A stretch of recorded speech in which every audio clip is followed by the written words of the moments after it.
నరేంద్ర మోడీ గారు ప్రధానమంత్రి అయ్యే కంటే ముందు 4,000-4,050 రూపాయలు పర్ క్వింటాల్ ఉంటే మోడీ గారు ప్రధానమంత్రి అయిన ఈ 11 సంవత్సరాలు పూర్తయిన తర్వాత ఈ రోజు పత్తికి అదే క్వింటాల్ ధర, ఆ రోజు 4,000 ఉన్నటువంటి పత్తి క్వింటాల్ ధర ఈ రోజు 8,110 రూపాయలకు పెరిగింది.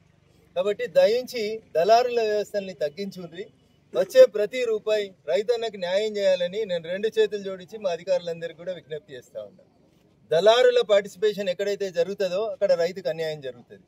కాబట్టి పత్తిలో తేమ ఎక్కువ ఉందని గేట్ లోపల కొనకపోవడము, గేట్ బయట ఇంకొకరితోటి కొనుగోలు చేయించే కార్యక్రమం ఏమున్నా కానీ రైతన్నలు దయచేసి మీ ఎంపీగా నాకో, లేకపోతే ఇక్కడ ఉండే మార్కెట్ కమిటీ చైర్మన్ గారికో, ఆత్మ చైర్మన్ గారికో, ఎమ్మెల్సీ గారికో కంప్లైంట్ చేయండి.